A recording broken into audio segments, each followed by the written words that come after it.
میں نا ایک دفعہ اپنے علاقے میں موٹر سائیکل پہ ایک دوست کے پیچھے بیٹھا ہوا تھا، تو روڈ کے اوپر ہی نا ایک صاحب نے دوسرے کو ٹکر مار دی موٹر سائیکل کی۔ اب وہ غلط ٹکر ماری، اس سے غلطی ہو گئی، تو ٹکر اس کو لگ گئی، وہ بندہ گر گیا۔ تو اب وہ گرنے والا اٹھا تو جس نے ٹکر ماری تھی نا وہ اس پہ چڑھائی کر گیا، کہنے لگا کب سے میں ہارن بجا رہا ہوں، کب سے میں اشارے دے رہا ہوں، کب سے لائٹیں دے رہا ہوں، دیکھا نہیں جاتا، چلا نہیں جاتا۔ اب وہ بندہ گرا بھی تھا، تکلیف بھی ہوئی تھی، اور جس کی غلطی تھی وہ پریشر بھی ڈال رہا ہے۔ تھوڑی دیر کے بعد وہ رخصت ہو گیا۔ میں جب تک قریب چلا گیا، چند سیکنڈ لگے، وہ بندہ بیچارہ گرا تھا، اٹھ کے چلا گیا۔ میں نے قریب جا کے وہ ٹکر مارنے والے سے کہا، میں نے کہا غلطی بھی تیری تھی، میں دیکھ رہا ہوں پیچھے پیچھے ہم بھی آ رہے ہیں، اور چڑھائی بھی تو کر گیا ہے۔ تو یہ تربیت ہے آج کل جو قوموں کی اور نوجوانوں کی ہو رہی ہے۔ وہ کیا کہتا ہے، وہ کہتے پیر صاحب تسی بھی تکدے سو پہ؟ میں نے کہا پیچھے ہی تھا۔ کہنے لگے گل تو اڈی ٹھیک ہے، غلطی میری سی، پر جے میں نہ چڑھائی کرتا تھے انہیں کر جانی سی۔ یہ مزاج ہے، یہ ہنسنے والی نہیں تو رونے والی بات ہے۔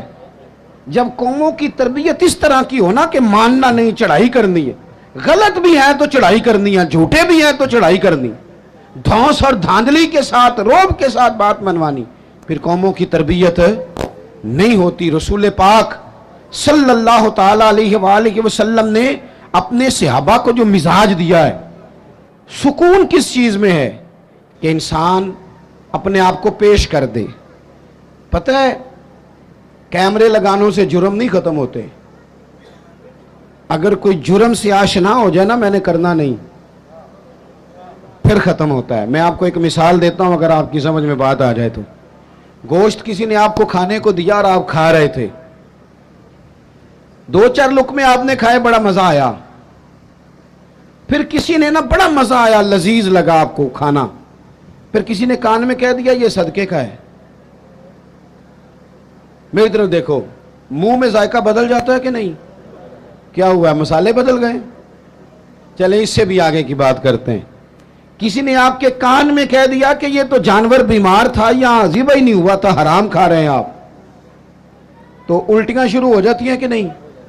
بولیں کیوں؟ اس لیے کہ آپ کا ذہن بن گیا ہے کہ حرام میرے لیے ٹھیک ہے، پر شرط ہے نا، میرا گوشت ہی حرام ہو تو الٹی نہیں آنی چاہیے، 50 لاکھ بھی حرام آئے تو پھر بھی الٹی آنی چاہیے۔ ہم نے نا کچھ چیزوں کے لیے اپنا ذہن بنایا ہے کہ حرام کھانا نہیں، تو اگر حرام، وہ ایک دوست ہمارے بات سنانے لگے، کہنے لگے ایک آدمی کو نا ایک مہنگا سا جوتا پڑا ہوا گلی میں مل گیا، پر 1 پاؤں ملا، تو وہ ڈھونڈنے لگ گیا کس کا ہے، کس کا ہے، کس کا ہے، کس کا ہے، ڈھونڈنے لگ گیا۔ تھوڑی دیر آگے جا کے نا تو دوسرا پیر بھی مل گیا، پر اس نے بندہ ڈھونڈنا بند کر دیا، پھر وہ گھر لے آیا، اب پورا ہو گیا نا۔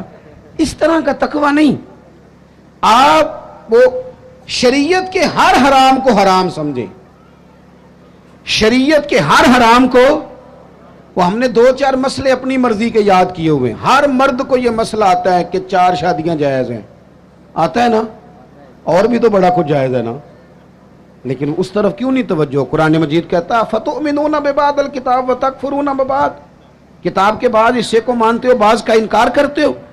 دل میں غلطی کے لیے نفرت پیدا کریں کہ میں نے غلطی نہیں کرنی، اپنی طبیعت کے اندر یہ بات ہو کہ یہ گناہ ہے۔ اول تو صحابہ سے خطا ہوتی نہیں، معصوم نہیں ہم انہیں کہتے، محفوظ کہتے ہیں، لیکن اگر کبھی کوئی ایسا واقعہ ہوتا بھی تھا تو وہ ہماری تعلیم کے لیے، ہماری تعلیم کے لیے۔ آپ دیکھیے بخاری میں موجود ہے، قبیلہ غامدیہ کی عورت آئی، یہاں تو لوگ غلطی کرتے ہیں۔ اچھا چلیں بتائیں، وکیل کو پتہ ہوتا ہے کہ نہیں کہ جو میرے پاس آیا اس کا کیس جھوٹا ہے؟ بولیں کیوں لیتا ہے وہ؟ اللہ آپ کو سمجھ اور مجھے بھی سمجھ دے۔ اور بھائی جج صاحب کو پتہ ہوتا ہے کہ نہیں؟ میری سنیں جی، تبصرہ بعد میں جی، ابھی کرنٹ ایشو پہ صرف تقریر۔ تو ہوتا کیا ہے، جب تک آپ اندر سے تسلیم نہیں کر لیتے، بیمار جب تک مانے نا میں بیمار ہوں تو علاج ہو سکتا ہے؟